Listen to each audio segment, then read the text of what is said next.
boa noite. Iniciamos mais uma edição do Encontro Marcado com Zé Maria Filomena e Arruda Bastos. Zé Maria, tudo bem, né? Semana passada Tudo foi bem. aquela audiência toda, a entrevista nós fizemos com a doutora Ana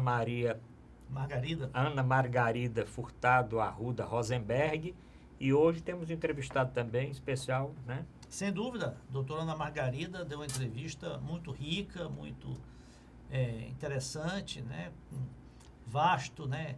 Com vasta experiência sua de vida, realmente uma audiência muito grande. E hoje temos aqui o doutor Luiz Cláudio Ferreira Barbosa, consultor político, jornalista, Sociólogo. sociólogo, né? Obrigado por ter aceitado o nosso convite. Muito bom tê-lo aqui para esse bate-papo, né? Que tenho certeza que terá uma audiência também muito grande. Sem dúvida. Luiz Cláudio, E o retorno ao lar, né? É um retorno ao lar porque Faz Luiz muito Cláudio tempo que eu não vim aqui na participou TV. várias vezes do Dimensão Total, que é um programa que Anterior, o pai anterior. O pai desse. Isso aqui é um filho do Dimensão Total, né? Esse outro formato. Aqui é um bate-papo, né? Não, Você sem tem dúvida. assistido, você Tenho. é nosso telespectador. E eu tenho achado Né? muito interessante foi o seu retorno ao Twitter. Sim.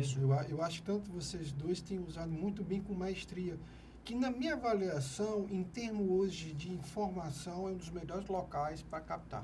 Sem dúvida, eu sou um usuário assim, já há muitos anos do Twitter, né? Eu acho uma ferramenta até muito objetiva, né? Porque é um filtro que você faz, né? Daqueles temas, daqueles assuntos, daqueles interlocutores que você vê mais interessantes. E aí, aqui, já que você está falando em rede social, vamos lembrar aqui o nosso telespectador, que o telespectador pode participar do programa, mandando uma mensagem para o nosso WhatsApp, aqui é Fortaleza 85 999251122, entrando no nosso portal na internet, portal.arrudabasto.com.br, no site da TV Mais, tvmais.org, e nas nossas redes sociais, na minha, da Zé Maria e da Luiz Cláudio. Nós vamos depois no final porque o senhor pode assistir o programa no nosso Facebook, no nosso Instagram, no nosso Twitter, no YouTube. E esse programa específico eu vou colocar na íntegra, tanto no YouTube meu, como no LinkedIn e no Facebook.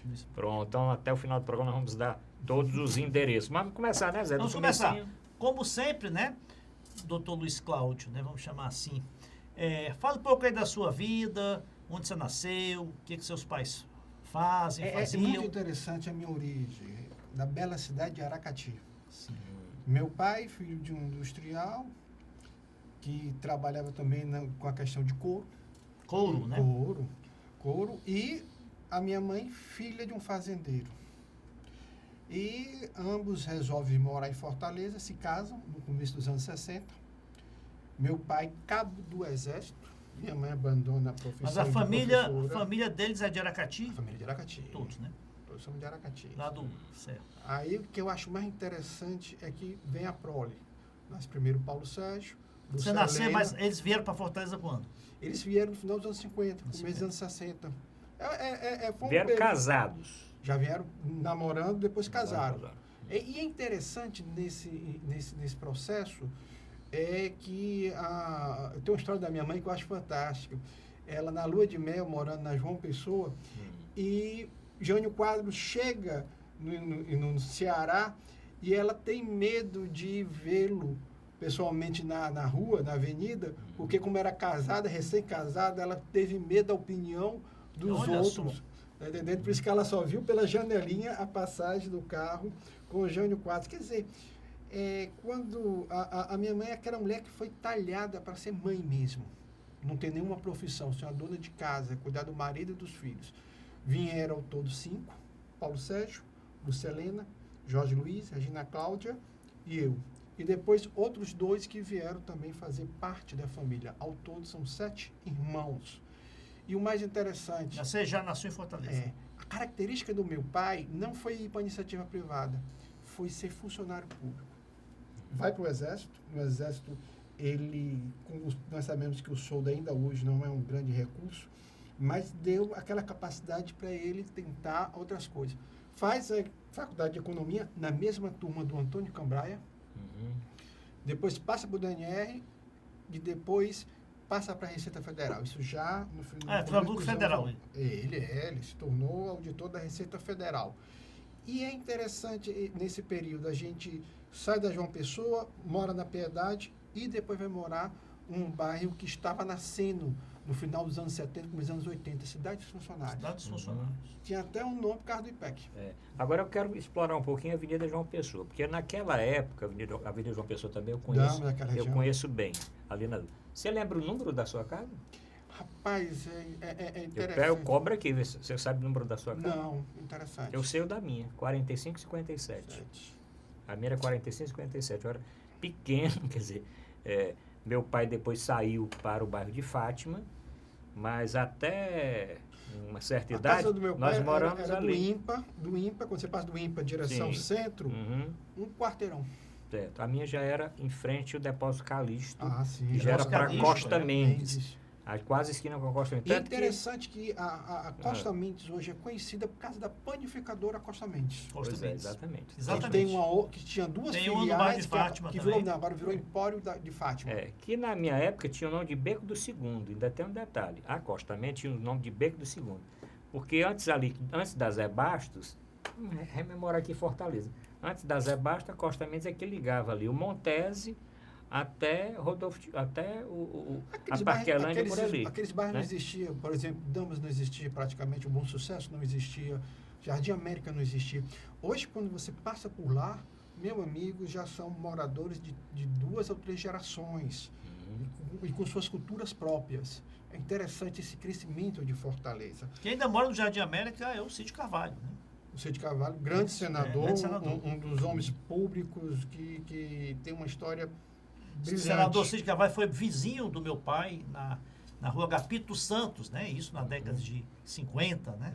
Mas ali na João Pessoa é interessante, porque tudo de importante passava na Avenida João Pessoa.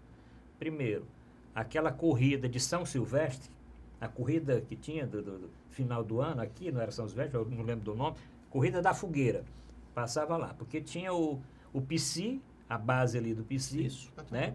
Tudo passa. Aeroporto, o caminho melhor para o aeroporto, interessante, era por ali. Por ali? Não, eu já conheci o aeroporto pela Luciano Carneiro. Né? Interessante isso. Ia pela João Pessoa. Então ali João Pessoa ligava tudo. Ligava toda a cidade, era ali. Eram 2 mãos, era a Avenida da Morte naquele tempo, porque o maior número de acidentes fatais era na Avenida. Tanto essa esquina da João Pessoa com ali a Costa Mendes, era uma tragédia de acidentes de trânsito. Fui morar na rua Padre Antonino, na Piedade. Você tem ali o antigo Pão de Açúcar, era 2 ruas para lá dos fundos dela. Quer dizer, eu estudava ali no Raquel de Queiroz da Guanhami, que hoje, infelizmente, o prédio foi demolido e construído uma Extra Farma. Não pela Extra Farma, mas eu acho que era um dos colégios referência ali da região. Raquel de Queiroz. A do querido professor Fleury, que não se encontra mais entre nós, mas a sua esposa, Dona Maria. Coisa ali na Guanhami. Na Guanhami. Na Guanhami, já perto do Doroteias. Isso. Já não tão distante do Doroteias. E é interessante, ali foi a minha infância, uma infância riquíssima, porque eu tive o prazer de ainda conhecer o centro. Da Piedade era muito perto de você ir para o centro. E tanto que, quando havia jogo do nosso glorioso Ceará, a gente ia a pé. Então, tal. Meu pai resolve ir morar na Cidade de Funcionários, que era um bairro nascente, no final dos anos 70, começo dos anos 80. Eu me lembro que, quando eu cheguei ali entre Jardim das Oliveiras, Parque Manibura, Lago Jacareí, eu achava, João, que eu estava que eu estava no interior. Porque naquela época tinha o adensamento. Poucas cidades eram pequeno, asfaltadas, né? Calçamento. Não. E algumas até ainda nem calçamento tinha. Era barro, né? Não, barro. Você tem uma ideia, eu me lembro na época que eu cheguei, eu aprendi a pular, a compassar cerca. A pessoa me ensinou, não, tem que puxar assim e tal. Quer dizer, era um processo de crescimento da cidade. De urbanização. É interessante que hoje, eu vindo a vida que meus pais levavam, eu não sabia como é que meu pai conseguiu essa proeza. 5 filhos estudando em colégio particular, não era brincadeira. Você vai falar da infância, vai falar dos colégios. Tanto que tem uma parte muito interessante. Eu e meu irmão do meio, Jorge Luiz, vamos estudar no Raquel de Queiroz para pagar uma mensalidade mais barata, enquanto os nossos 3 mais velhos estudava no Nossa Senhora das Graças. Sim. E aí o que acontece? Quando a gente vai para a cidade de funcionário, corresponde o período em que o Paulo Sérgio, meu irmão mais velho, passa para o curso de veterinário na UES, e a Lucelena, minha irmã mais velha, passa para o curso de economia na Federal. E o que acontece? A gente sai do Raquel de Queiroz e vamos para o Farias Brito, da Seis Boca. O Décio Cavalcante, que hoje, você passando por lá, é da organização Ari de Sá. Ari de Sá. Com o desmembramento do grupo, né? Ele passou a ser Ari de Sá, né? Agora, para mim era um choque, porque eu convivia com a classe média da região ali, no Ari de Sá, e convivia com a comunidade mais pobre na minha rua. Era muito distoante a minha casa do meu pai e a renda que a gente tinha entre os nossos vizinhos. Então, ali foi um choque de realidade muito profundo para mim. E o interessante, nesse mesmo período, os meus irmãos mais velhos se engajam na campanha Direta Já. E eu sou levado a tiracolo. Quando aquelas manifestações acontecem aqui em Fortaleza. E para mim foi uma experiência ímpar, apesar de eu não compreender a Rua da Basto, José Filomeno. Eu me deslumbrei com aquela multidão. Quer dizer, eu acho que na minha geração a gente teve esse prazer. Movimento estudantil. Você chegou a participar do movimento estudantil como secundarista? Mas era diferente. É interessante. Eu sou a geração sanduíche. Aquela geração, a Rua da Basto, que não correu da polícia, não precisou trocar porrada. Foi a minha. Era aquela geração que literalmente estava reorganizando os movimentos aquela geração assim um pouco estigmatizada como alienada. Redemocratização. Né? Era um período em que não se tinha assim tanta Depois de 85. consciência política. Exatamente. Né? Mas eles não eram alienados, não. Eu acho que na grande realidade tudo chegou muito rápido. Sim.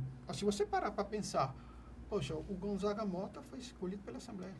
Desculpa. Não. Vigílio Távora foi escolhido pela Assembleia em 78. Em 82, o Gonzaga Mota ganha nas eleições. Mas você ainda no ensino médio, né? Científico, né? Que nós chamávamos à época, já tinha, assim, interesse por política?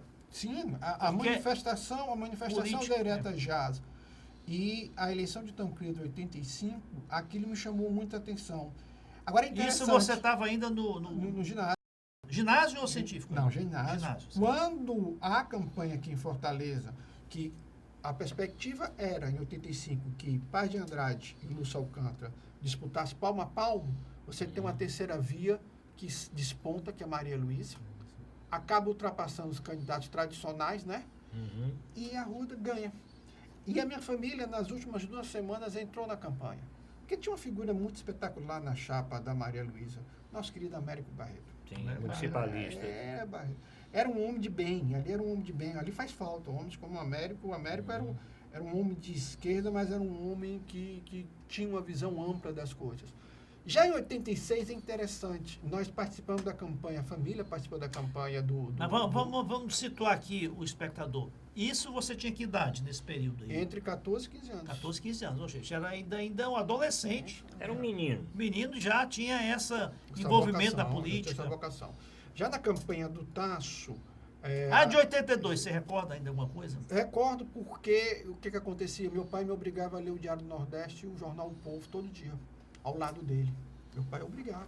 Seu pai tinha alguma inclinação política? Sim, meu pai era janguista, trabalhista. Ele tinha uma simpatia pelo Brizola, mas ele achava o Brizola muito individualista. Eu acho que a gente se tornou brizolista em casa muito mais pela influência do nosso pai, que queria que a gente seguisse uma linha trabalhista. Mas eu acho que, de alguma maneira, isso acabou influenciando tão profundamente na minha formação política que eu acabo me tornando um membro satélite do PDT. Para situar o espectador, principalmente os mais jovens, né, os que têm menos de 40 anos, a partir de 79, com a abertura política, com a redemocratização, com a anistia, né, diversos políticos caçados, que estavam no exílio, voltaram.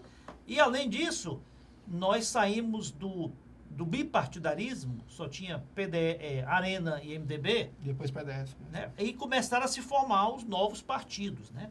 Então, o Brizola que veio, né, voltou do exílio, quis formar o PTB, acabaram tirando o PTB dele aí por um golpe, por uma manobra aí do governo. Silva.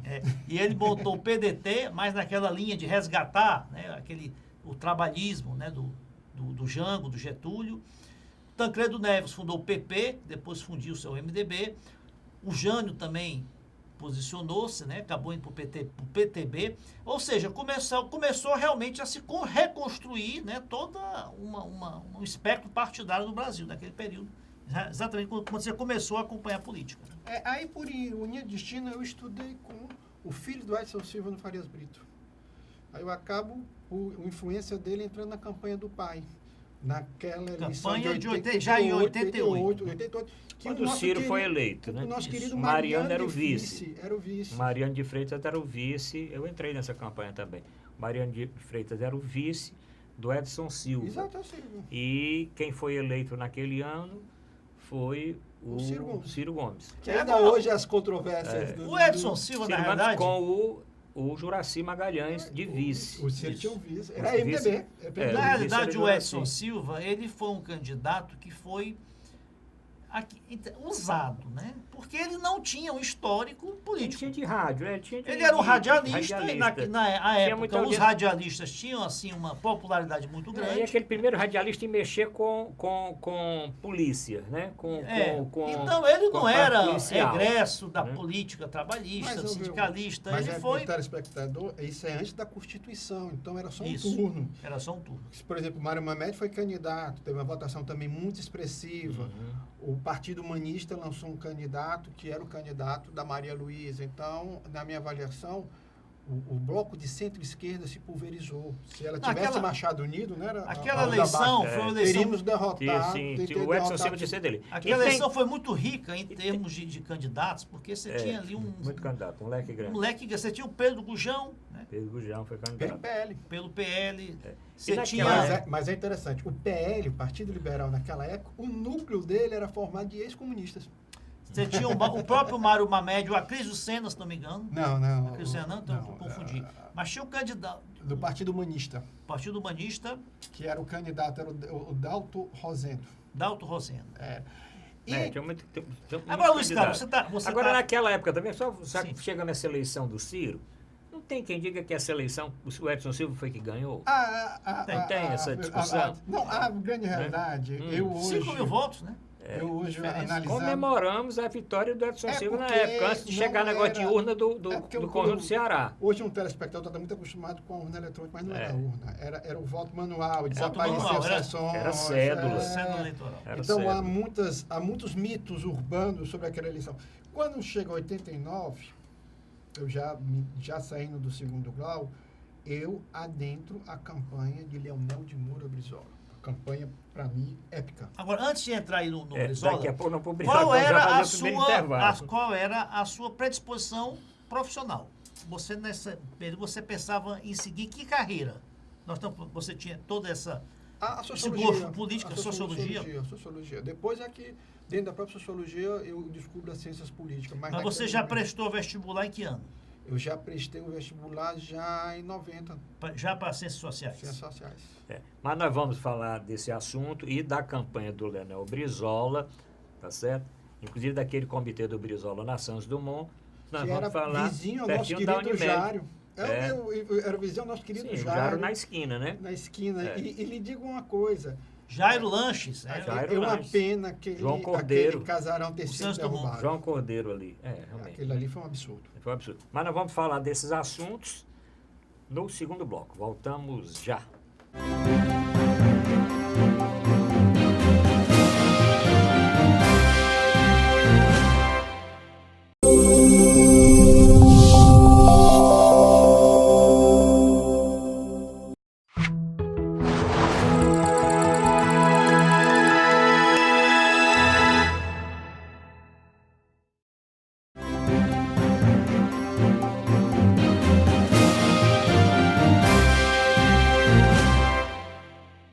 voltamos a apresentar Encontro Marcado com a Arruda Baixo, Zé Maria Filomeno.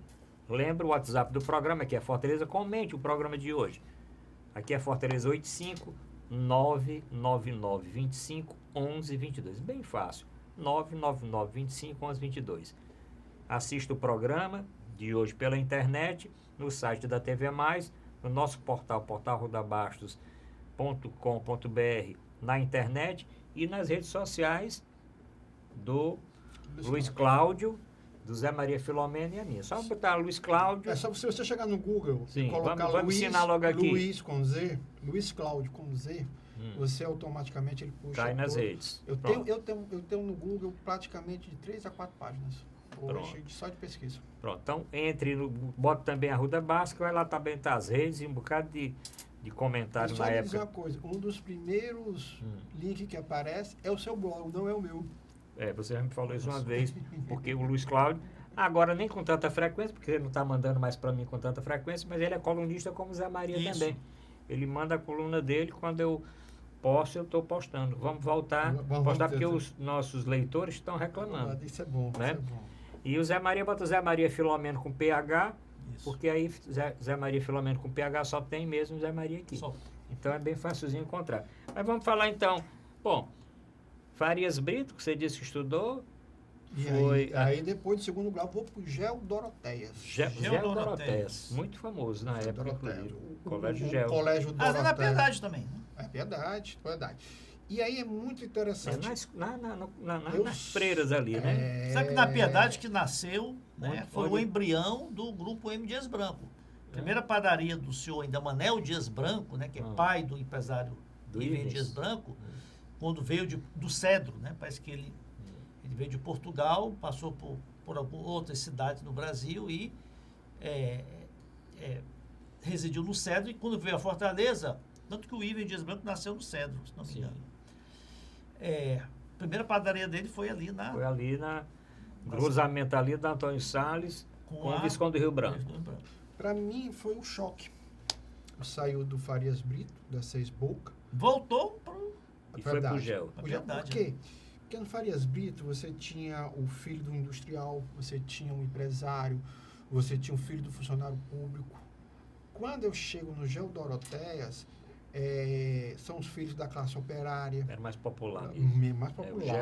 Mais popular. Dos comerciantes de bairro. E aí, para mim, foi um choque. Foi um choque muito grande. E lá a política era mais efervescente. Até pela localização dele. O Geo Doroteias fica perto do centro, fica perto da Faculdade de Direito. Então, toda aquela região. E eu liderei do Jornal lá, Povo, né? Em 89, as passeatas contra os aumentos de ônibus. Então, esse movimento estudantil já era floral. Eclodiu mas com você ali implodiu. Nos outros, era a questão mais de um arranjo ali, de organização de festa, de torneios. Mas no Doroteias, não. Ali já vi uma efervescência política. E era um ano eleitoral atípico. Nós tínhamos, de um lado, figuras como Lula candidato, Brizola candidato, o próprio Roberto Freire, uma candidatura interessante, o Gabeira. E do outro lado do espectro da centro-direita e da direita, você tinha um Collor, você tinha um Caiado, você tinha um Aureliano Chaves, o Afif Domingos, tal. Eu fiz a opção pelo Brizola. Eu acredito que a mal informação sobre a administração de Maria Luísa, porque eu acho que Maria Luísa foi uma boa prefeita, mas ela não conseguiu impor uma marca positiva na mídia, dos meios de comunicações da época. Ela foi muito, na época, foi muito perseguida também. Foi, né? Sem dúvida. Era a primeira mulher prefeita, era uma prefeita primeira do PT. Né? A Maria Luísa teve também o contraste que ela foi prefeita antes da Constituição de 88. Era o governador que mandava recurso. Exatamente. Então, a Constituinte deu uma autonomia aos municípios, né? Financeira muito maior aos municípios. Houve aí um pacto federativo realmente a partir da eleição de 88. Então, o contraste de recursos que a Maria Luísa tinha com o que teve o Ciro e o Juracy foi enorme. Né? Mas é interessante, porque o que acontece? Por que eu quero tocar nesse ponto? Em 89, o Brizola ganha em Fortaleza. Em Fortaleza. Algumas pessoas acham que foi o apoio do meu amigo querido Lúcio Alcântara. Não. Houve uma parte do eleitorado da esquerda que não se sentiu feliz com a administração de Maria Luísa, não acreditava na administração petista e votou no Brizola.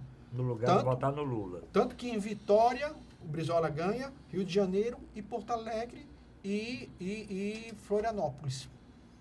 Sabe? Curitiba ele tem uma boa votação, mas não ganha. Então, que ponto eu quero chegar? Ali, para mim, foi um divisor d'água. E ali, literalmente, eu não só apoiei o Brizola, mas me encantei com a militância política. Ali eu me tornei um militante mesmo. Eu saí de 89 como alguém que tinha uma meta futura de trabalhar para a consolidação da democracia. Já em 90 é interessante. Eu me lembro como fosse hoje lá no João Dorotéias, houve uma reunião e os líderes resolveram fazer um protesto contra a posse do Collor. E eu fui contra. Contra a posse do Collor? Fui contra. Eu disse, não devemos fazer isso, não. E o segundo turno, você lembra quem você apoiou? Lula. Mas eu vi membros da minha família que botaram no papel Brizola, que eu achei uma imbecilidade na época e reclamei. Botaram nulo. Nulo. Não, você lembra que houve esse movimento que para mim não porque, não era inclusive, necessário. teve a disputa entre o Lula e o Brizola foi muito acirrada, né?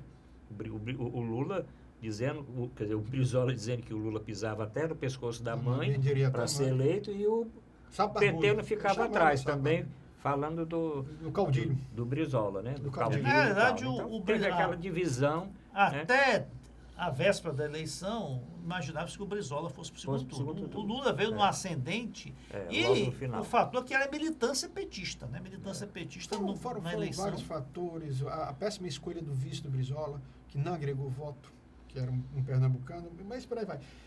É interessante, no começo de 90, a gente marca uma reunião e a direção do GEL, na figura do Valmir Pontes, que era o diretor, entre outros, vão lá para frente também do colégio. Porque eles também não queriam que houvesse uma manifestação. Os que foram a favor de fazer essa discussão não apareceram, mas eu fui. Como eu fui voto vencido dentro do conclave, eu disse, não, eu tenho que cumprir a palavra. E fiz o discurso. Tanto que eu achei interessante. A direção não resolve me suspender. Porque depois eles descobriram que os que tinham incentivado essa movimentação não tiveram coragem. Eu fui o único que fui contra, mas mesmo assim cumpri o papel de fazer o discurso em nome dos estudantes contra o governo de Fernando Collor de Mello. Aí, para mim, foi uma grande lição. A teoria e a prática são duas coisas diferentes. São duas coisas diferentes. Mas também aprendi a conviver no coletivo. Eu acho que quando você era voto vencido, eu acho que você devia participar. Não podia boicotar. Nesse período, é muito interessante, eu já começo a me aproximar organicamente do PDT. É a campanha em que o Lúcio Alcântara desiste de ser candidato a governador e vai para vice de Ciro Gomes, que foi uma coisa inesperada. Foi uma coisa muito inesperada. Acaba se elegendo para o Senado o nosso querido Beni Veras, um senador, um homem de bem. E nesse processo, já em 91... Aquela eleição foi muito fácil, né? Que se diga de passagem. Porque o candidato mais forte era o Paulo Lustosa, na época. Nessa eleição que o Ciro foi, acho que o Paulo Lustosa foi o segundo. Não, era Paulo Lustosa. Que ganhou até em Sobral, o Paulo Lustosa. Pois é, o Paulo Lustosa era o segundo, foi o segundo votado. Para o Senado... O Paulo era candidato a governador. O Paulo perdeu em 86. Sim, mas quem era que disputava com o Ciro? Era o Paes. Foi a primeira eleição que o Paes perdeu para o Senado. O Paes perde em 90 e perde em 98. São as duas campanhas dele que ele faz. Aí já começou, voltou, né, a força dramática. Deixa eu só te interromper. O Paes de Andrade e o Paulo Lustosa eram do PMDB, mas usaram o número 25, que era do PFL. Usaram o número 25. Foi usado, que muita gente reclamou que era para ter usado o número 15, que foi do Tasso, na campanha de 86, e 151, que foi a campanha. Certo.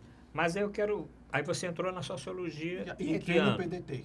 Aí filiou o PDT, em 91, para ter um trabalho orgânico no partido, e foi fazer sociologia na UFC. O Lúcio, governador, e Edson Silva, deputado federal, o Lúcio, vice-governador. Ele me chamam, e aí eu começo, dentro da faculdade, começo a prestar assessoria tanto na Câmara como na Assembleia. Na Câmara dos Deputados? Não, na Câmara dos Vereadores e na Assembleia Legislativa do Estado, porque o PDT tinha uma bancada razoável em ambas as casas. Isso. Só que na Câmara, aquela bancada que foi eleita em 88, sabe?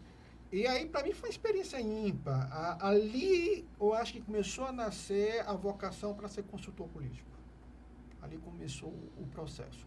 Veio a campanha de 92, que na minha avaliação eu dava farpa contada a eleição de Lúcio Alcântara e Edson Silva, e nós temos a surpresa da boa administração de Juraci, que alavancou a campanha de Antônio Cambraia. E a maneira como o Brizola ficou muito dúbio, a questão do apoio ao impeachment do Fernando Collor de Mello, eu acho que atrapalhou. Muito dúbio não, ele não apoiou o impeachment. Ali atrapalhou o Lúcio e o Edson Silva. Ali, para mim, é uma tese que eu tenho. Nisso, chega a 94, quando o Lúcio se elege para o Senado. Lúcio e Sérgio Machado. Sérgio Machado. E o Edson Silva não consegue se reeleger deputado federal. Ele é suplente. É que o Tasso,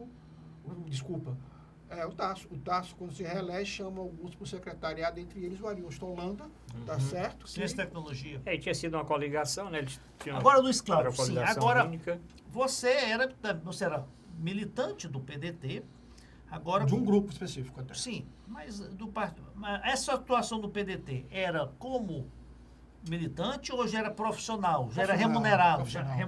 Era profissional. Certo. Sim, mas eu quero ver o negócio da sociologia. É interessante que o que acontece? No curso de Ciências Sociais, uma coisa é você ter a teoria da leitura. E eu tinha praticidade. Eu via como a política funcionava, os rearranjos, os acordos e tal. Você tem uma ideia, no PDT existiam 3 grupos específicos. O grupo do senador Lúcio Alcântara, vice-governador também. O grupo do Hipérix Macedo. Sim, que era histórico. E o grupo do mais ligado ao Flávio Torres, Edson Silva, André Figueiredo e por aí vai. Esse é que eu me simpatizava mais em função de que a minha idade muito próxima do André Figueiredo e a gente tinha uma aproximação muito forte. Eu entro no curso de Ciências Sociais, logo depois, na metade do curso, eu assumo a presidência da Juventude Socialista do PDT. Que foi onde como o André começou. O nome também, era esse, né? Juventude Socialista ou Juventude Trabalhista? Não, era Juventude Socialista. E é interessante, o André não tinha mais saco. O André tinha ficado velho, muito com ele, o André tinha ficado velho para ser o presidente da Juventude. Aí há um consenso e o meu nome é indicado. E é interessante essa experiência na Juventude Socialista do PDT. Lá eu convivo muito, e principalmente, com o JS do PCdoB. Sim, uma relação muito boa, muito boa. A nossa relação com o PT sempre foi distante. Sempre foi distante. Não havia muito sintonia. Até porque era muito esquisito quando a gente olhava para o PT e as correntes entre si mesmas se degladiavam, sabe? A gente tinha uma visão mais orgânica, como o PCdoB tem, de atuação. Então, era mais fácil ter essa atuação. Quando eu começo a terminar a faculdade, é o período também que eu termino a presidência da Juventude do PDT, que eu fui de 93 a 94 e de 95 a 96. E aí eu já começo a prestar consultoria a ONGs. Aí eu também aprendo um pouco sobre esse mercado emergente na época. Agora, Arruda, é interessante. A campanha de 96 do nosso querido Oscar Costa Filho, que no primeiro momento era uma coligação com o PT. Oscar Costa Filho foi candidato a prefeito de Fortaleza com o seu Vitor Ribeiro Neto, seu Vitor lá do Zé Walter como vice. Oscar Costa Filho, procurador da República. Mas no primeiro momento era o Mário Mamed.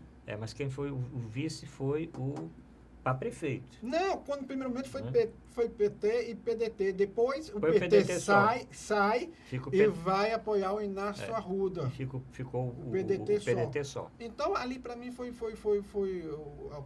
na metade da campanha, a campanha se desmoronou. E ali para mim foi um choque de realidade muito profundo. Muito profundo. Eu vi ali as pessoas literalmente abandonar a campanha do Oscar. Eu fui um dos últimos que ficou ao lado realmente dele. A campanha do Oscar foi abandonada. E aí, quando... Agora, isso, o Lúcio ainda estava no PDT? Não, já tinha passado por PSDB. Eu achei que foi eleito ainda pelo 94, PDT, mas pelo senador. PDT ainda, pela bandeira, Vice-senador. pela bandeira, pela legenda do PDT. Foi Aí eleito saiu. vice-governador e senador. E logo depois, ele até falou no nosso programa Isso. aqui, porque ele participou, foi um Assisti. dos entrevistados. Ele falou até o motivo, né? Porque até ele justificar aqui, o cara foi eleito vice-governador, né? Depois eleito senador. E por poucos meses, 2, 3 meses, deixou o PDT e foi para o PSDB. E ele explicou aqui o motivo. É um dos meus grandes frustrações. Eu hoje, voltasse atrás do tempo, eu teria acompanhado o Dr. Lúcio ao PSDB. Uma coisa que eu teria feito sem pestanejar, até porque, antes depois é que eu tive uma convivência mais próxima com o Dr. Lúcio e vi a figura humana que é Sem o dúvida. próprio. E aí, o que acontece? A campanha de 98, quando o Heitor Ferrer é candidato ao Senado, Arruda, mas aí tinha que se apoiar a candidatura do Paz de Andrade, o Paz, candidato ao Senado, e Gonzaga Mota, candidato pelo PMDB ao governo, e Zé Ayrton, ex-prefeito de Capuí, candidato pelo PT. Também noto uma campanha muito desorganizada. E aí também outro trauma muito grande. Quando, em 99, o Acilon Gonçalves, que era o ex-presidente da Câmara do biênio de 97 a 98, brigado com o Juraci, se elege deputado estadual pelo PDT. Não, PMDB, ele rompe. Aí vai para o PDT. Porque ele se elegeu em 88, não, em 92, minto, como vereador pela primeira vez no PDT. Então, Zé Filomeno, o que acontece? Ali nasce uma coisa interessante. Ali eu começo a me deslumbrar com uma consultoria política. Eu deixo a militância. Ali eu faço um rompimento. Porque você tem que ter um certo distanciamento da militância. militância. Agora, explique para o telespectador o que faz um consultor político. Qual é a atividade do consultor político? Mas ele vai explicar isso no terceiro bloco, porque já estamos agora para fazer o nosso segundo intervalo. Voltamos já.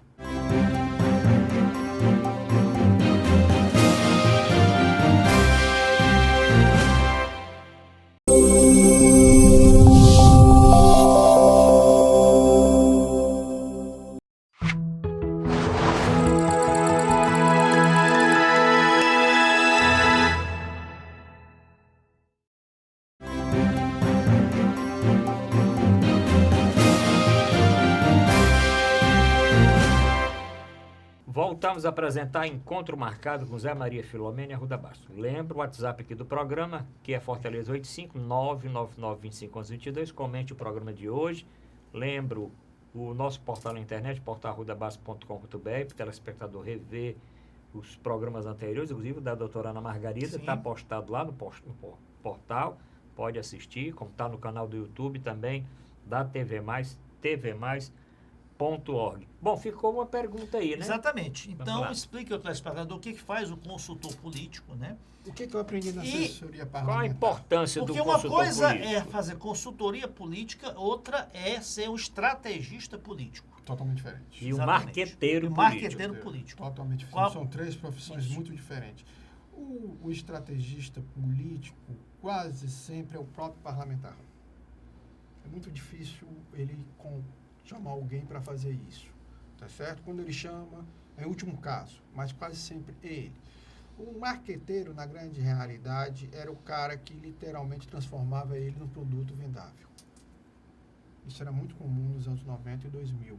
Hoje, já com a rede social, eu acho que... Você teve o caso mais emblemático, é o João Santana, independente das questões aí de corrupção, de desvio aí de recursos, né, todo o escândalo, mas ele realmente, ele vendeu, ele empacotou o ex-presidente Lula e principalmente a ex-presidente Dilma de uma forma muito competente. Né? O que é o consultor político? Já o consultor político não, já é... um lobista. Lobista? É um lobista.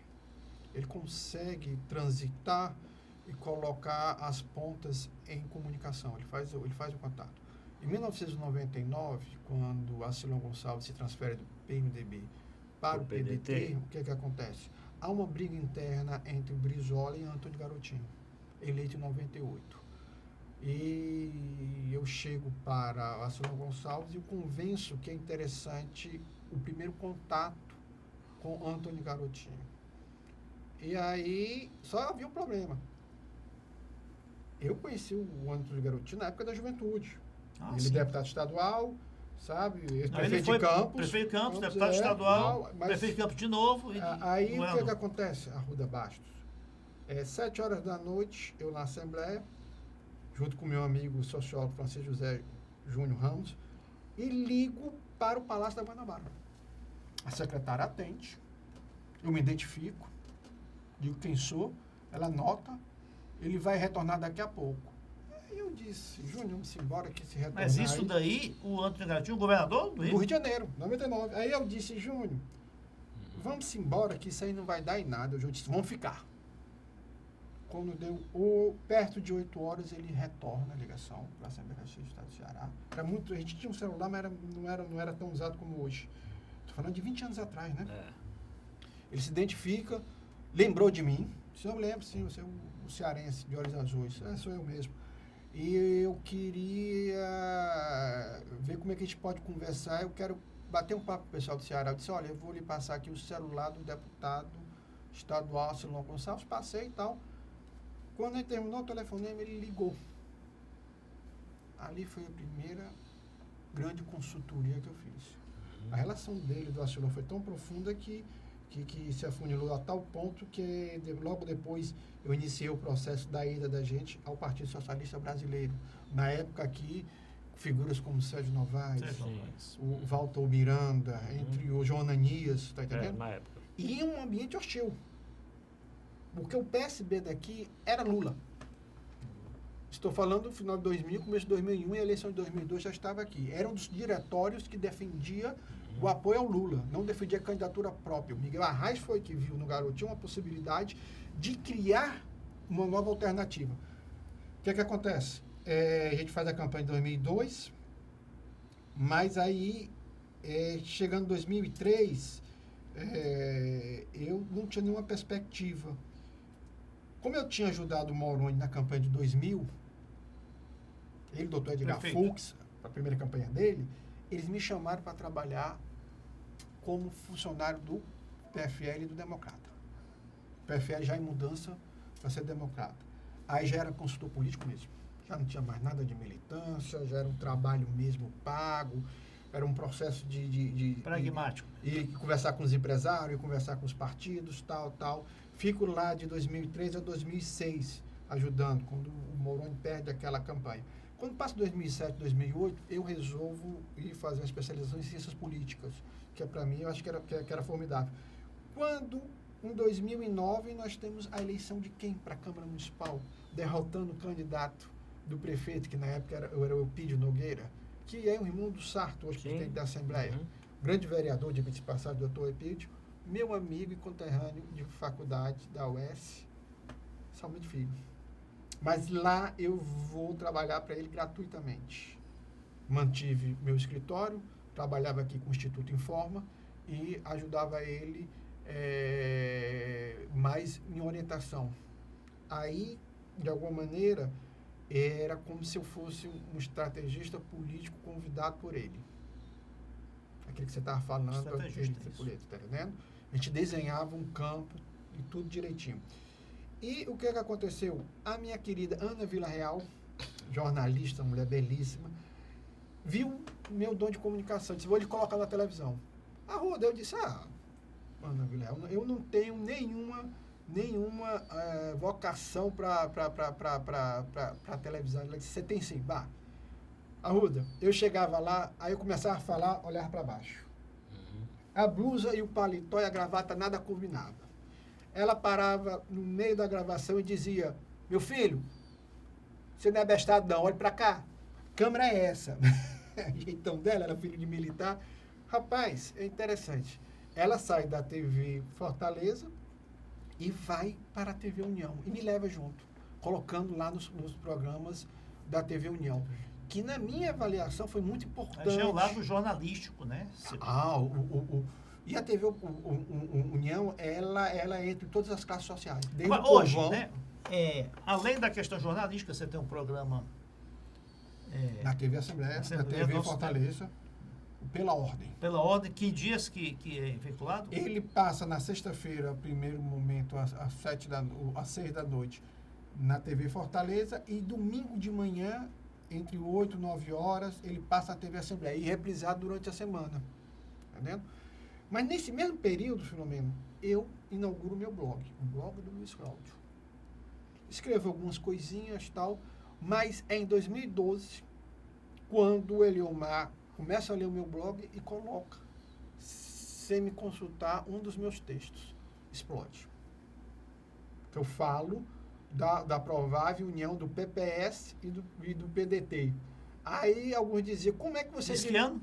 2012. Aí algumas pessoas disseram, como é que você sabia de tudo? PPS e PDT. PDT. Aí, como é que você sabia disso? Renato Ferreira Gomes estava no PSB já. Já. Porque em 2012, já no final de 2011, 2012, através do ex-governador Lúcio Alcântara, que estava no PR, ele me financia, me ajuda, e eu vou a Brasília e Rio de Janeiro e outras cidades e converso com algumas lideranças do PPS, dizendo que é interessante o apoio ao Heitor Ferri, que o Heitor Ferri tinha uma grande possibilidade. No primeiro instante, o meu amigo e irmão, o empresário Alexandre Pereira, não gosta muito da ideia, mas depois ele acaba cedendo e antes ou depois, quando se encontra comigo, ele diz, rapaz, foi uma das melhores coisas que ele fez para mim. Que quase a gente ganhava, ele disse que a gente quase ganhava aquela eleição, porque ele acha que... Não, muito próximo. Se no lugar do Roberto pesquisas é que não refletiram a realidade. Esse movimento do crescimento do Heitor ou não foi percebido pelas pesquisas ou as pesquisas foram manipuladas. Em 2014, há uma outra questão minha como consultor político muito importante. Às 6 horas da manhã eu recebo um telefone do nosso querido Lúcio Alcântara e o Lúcio reclamando que até aquele momento não tinha conversado, eles não tinham procurado. Eu automaticamente te digo, doutor Lúcio, eu já estou indo aí para o seu apartamento tomar um café. Cheguei lá, saí do apartamento do doutor Lúcio, fui na Assembleia Legislativa do Estado do Ceará e conversei com Daniel Oliveira, sobrinho e na época deputado estadual, suplente. Interessante, aquele primeiro mandato dele ele assumiu como suplente. E conversei com o Daniel colocou o processo Lúcio para funcionar. E outro dado interessante, nessa minha consultoria, o cara mais beneficiado foi de chamar o doutor Roberto Pessoa.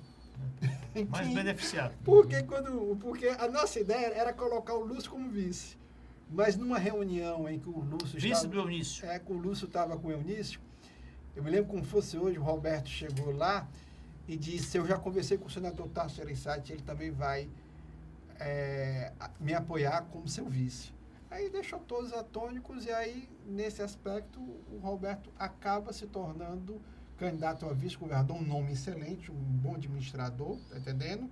No lugar de Lúcio Alcântara. Que na minha avaliação, naquela época, eu acho que teria agregado mais. Sem dúvida. Poderia uma ter eleição feito muito apertada. Ele venceu o primeiro turno, né? Faltou muito pouco para ganhar a eleição no primeiro turno. Talvez tivesse, né, o apoio do Lúcio da chapa, tivesse... Mas o Roberto é um trator, né? Também ninguém pode negar. Agora, vamos voltar aqui mais... Eu quero saber assim, bom, o que é que você acha, como está esse trabalho dos consultores políticos? Você acha que falta no mercado pessoas que façam esse trabalho, por isso que a política é tão complicada? Você acha que o consultor político pode facilitar mais a vida política? Como é que você acha que está o mercado de consultores políticos, com as pessoas, quando falam em política, fica logo assim com receio e vão procurar outra coisa? Agora, Zé e Arruda, eu tenho um diferencial.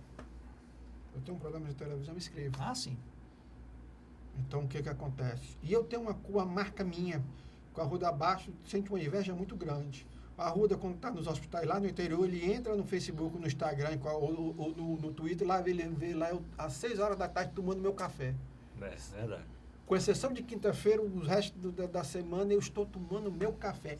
É aonde eu fecho os meus grandes negócios.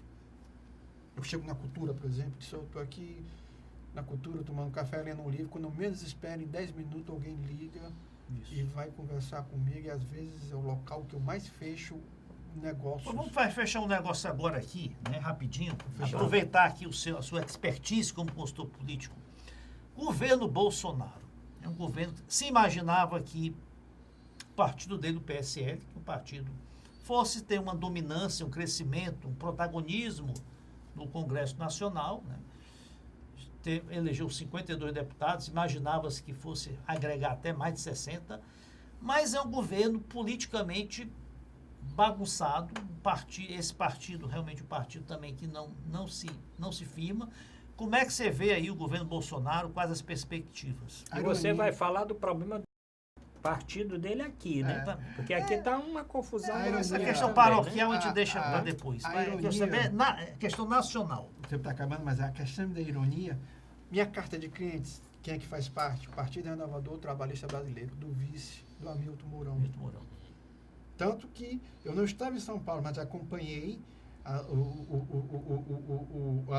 construção da chapa Bolsonaro e Hamilton Mourão. E é interessante, rapaz, aqui como... E esse partido que os pessoas não lembram é daquele que foi candidato várias vezes, né?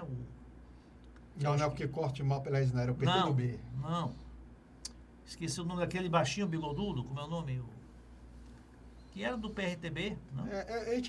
O Levi Fidelis, Anivo Nacional. Levi Fidelis. Então, Arruda, o que aconteceu? Aqui no Ceará, eu tinha como carta de cliente, eu tenho o PRTB. E eu começo a falar a nível estadual desse movimento cívico conservador, que era o projeto de movimento antes deles entrarem no PSL. Isso. Quer dizer, era formado por a direita Ceará, nova direita Ceará. E aí, o que eu acho interessante? Para responder aqui a Arruda, não estamos preparados para o poder. Não. São neófitos. E você nota que quando você vê a equipe econômica ali, não o Paulo Guedes não, mas os assessores oriundos do governo Michel Temer, você nota que ainda há um equilíbrio de postura. Tá entendendo? Eu acho que até o próprio Paulo Guedes está se contaminando com a proximidade do Bolsonaro, falando que não deve. Uma coisa é certa, nós temos um governo que está governando para uma pequena camada da população. Esses 32% que estão apoiando o governo é para quem ele está governando. Essa é uma presidente atípico. Essa é uma pesquisa recente que a popularidade caiu mais ainda do Bolsonaro, né? Mas ele sabe, ele trabalha para segurar esses 32% a 40% desse eleitorado, que o garante no segundo turno da eleição em 2022. Do outro lado, você tem uma oposição que, infelizmente, está órfã de uma liderança. A saída de cena do Lula foi muito ruim. Eu acho que o PT, erradamente, não deu holofote ao Fernando Haddad. Era para ter dado, era abaixo. Acho que esse rapaz devia ter até assumido até a presidência do partido. Não teve um herdeiro, né? Não teve. E é um homem leve. O rapaz Fernando Haddad, se tivesse hoje à frente do Partido dos Trabalhadores, até alguns eleitores tucanos que votaram no Fernando Haddad, no Jair Bolsonaro, poderiam hoje estar vindo fazer frente junto com o movimento Brasil Popular, mas não está. Eu acho que dos partidos de oposição mais lúcido é o PSOL. O PSOL tem uma certa lucidez, sabe? Eles dizem, olha, esse governo, em algum momento, ele vai começar a dar certo, porque existe uma máquina burocrática ali que vai o segurar. Apesar dos descontroles temperamentais dele, ele vai chegar a um determinado momento que vai ter uma linha programática que vai funcionar, tá entendendo? Eu não sei se é contento, mas vai funcionar. E aonde é que eu quero chegar? Eu acho que os movimentos de esquerda eles têm que ter muito cuidado. Eu acho que é importante o Lula livre, mas eu acho que já passou. Eu acho que ficar também refém do Centrão, porque o Centrão, na minha avaliação, são presidiários que fazem motins, mas não estão brigando para ir para a rua. Eles querem continuar ali dentro, fazendo aquele jogo de toma lá para cá. Então, é essas coisas que a gente tem que começar a medir e calcular. Vamos ver no nível nacional. E a postura do Ciro? Você achava que o Ciro podia ter saído mais forte dessa última eleição? Eu acho que é muito esquisito o Ciro, às vezes, bate a sopra. Bate a sopra. Ele não pode. Eu vou escrever um texto sobre isso. O Ciro bate e assopra. Eu acho que o Ciro nem atrai o eleitor bolsonarista moderado e nem atrai o eleitor lulista moderado. Ele quis se colocar como uma terceira linha, né? Uma terceira via. Então ele agora resolve. Ele antes queria ser um herdeiro do PT, do Lula, e agora está se colocando como Mas ele não foi a terceira via, não. Permita-me. Sim. Mesmo final colocar. Você pega, por exemplo, em 2010, a Marina teve quase 20% dos votos. Em 2014 também. 22%. Ele só teve 13%. Ele teve os mesmos 13% de 2002. Impressionante. Tá entendendo? Isso aqui é uma crítica positiva ao ex-governador Ciro Gomes. Por que, na minha avaliação? Essa história. O Ciro tenta imitar a questão verboral do Jair Bolsonaro e quer pegar as bandeiras da esquerda. Aí fica uma coisa meio maluca. Em termos estaduais, vamos agora para o programa está chegando na reta final. Estamos já chegando no pinga-fogo, já. Sim, em termos estaduais. O governador Camilo Santana é um petista, mas sabe-se que na prática há uma dominância. Mas é Júnior que eu digo, né? Mas, bem, apesar do governador ser petista, há uma dominância já desde 2006 do grupo dos irmãos Ferreira Gomes na política cearense. O governador... Você acha que essa dominância vai até quando? Vai até quando? O nosso querido governador tem uma relação tão boa com a equipe do Paulo Guedes, junto à figura do secretário do Tesouro Nacional, Mansueto de Almeida, que quando você olha, meu amigo, tem governador do Sul e Sudeste que deve estar com inveja, né? Pelo trânsito que o Camilo tem. Eu acho o seguinte, eu acho que o Ciro Gomes definitivamente já fez o rompimento entre o PT e o PDT. Cada um vai lançar um candidato. Em termos nacionais, mas aqui eu acho não vão lançar candidatos separados, não tem mais condições não. Mas já tiveram candidatos separados já na última eleição. Mas é porque, de alguma maneira, chegou a um determinado momento em que o próprio Camilo já também vai formar o grupo dele. Isso aí já está formado. Você escreveu isso. Eu acho que não há mais para onde correr, porque o Camilo não pode ter a síndrome de César Carlos e Lúcio Alcântara. Tiveram a caneta na mão e formaram seus grupos políticos. Quer dizer, o Lúcio também pecou nesse aspecto. Lúcio é uma realidade. É realidade. Então, onde é que eu quero chegar? Eu acho que vai haver... O Zaga Mota tentou e não conseguiu. Mas mesmo o PSL e o Novo lançando candidaturas e o PSDB, o eleitor anticidista, antirrobertista, ele vai votar no Capitão Wagner. Esse tem dois caminhos. Conseguir o feito de ganhar no primeiro turno, mas com certeza já está no segundo turno. Para prefeito falta o Capitão Wagner. O eleitor bolsonarista fortalezense, mais radical que seja, ele vai estadualizar. Ele não vai federalizar a campanha. Ele vai votar no Capitão Wagner em detrimento de qualquer candidatura do PSL. Isso é uma verdade. É uma outra realidade. Está entendendo? Eu, pessoalmente, falei isso até para o próprio Roberto Cláudio. Eu acho difícil essa renovação. Por quê? Arruda Basto. Renovação em termos... Do mesmo grupo manter no grupo para a prefeitura. Por quê? O Cid Gomes ajuda a reeleger Luziane Lins em 2008. Aí elege Roberto em 2012, 2016. Já são 12 anos. A fadiga de material. Um exemplo bem simples. Mas não há essa associação do eleitorado, do eleitor do Luiziane e Roberto Cláudio como uma continuidade, não. Sabe por quê, Filomeno? Porque os dois partidos trabalham muito bem com o nível estadual. Então, é só uma queringa local. O eleitor já notou isso. O empresário Geraldo Luciano praticamente declarou que vai ser candidato a prefeito. Só tem um problema, o Geraldo Luciano. O que você acha? O Geraldo Luciano tem que se desvincular da imagem criada ao lado de Tasso Gereissati, porque o fracasso da campanha do general Guilherme Teófilo Calles, ali pode ter prejudicado até uma tentativa do senador de reeleição. E lhe digo mais uma coisa, houve um rompimento entre ele e o Capitão Wagner. Quando ele lança o Carlos Mato, deixa bem claro que ele já sinaliza, olha, Ferreira Gomes, eu estou aqui. Se vocês quiserem, a gente pode marchar junto em 2022. Eu acho que é uma sinalização. Porque o Carlos Mato, ele literalmente tira voto do capitão. Ele não atrapalha uma candidatura como de Cid Gomes. Bom, chegamos no final do programa. Não sei nem se dá tempo para pingar fogo hoje. Já aconteceu, né? O pinga fogo já aconteceu. Mas diga só, você já falou que tem uma frustração, sei lá, de não ter passado para o PSDB na época que o Lúcio passou. Alguma outra? Alguma frustração. Você tinha? Algum arrependimento? Arrependimento você tem nessa sua trajetória? Algumas. Eu acho que essa foi uma, mas outra talvez que eu tenha me arrependido muito, há muito tempo não ter feito o meu programa de voo solo. Político? Político. Eu acho que ali me faltou essa coragem, sempre estando ao lado de companheiros como Arruda Basto, Carlos Frederico, entre outros programas, participando, ajudando. Eu era para ter investido mais de 5 anos atrás um programa meu. Eu acho que esse caminho interessante, eu não vou para a televisão, eu vou apostar no YouTube. Eu acho que é uma ferramenta onde, engraçado, os jovens estão migrando, não estão mais assistindo televisão, nem a TV a cabo.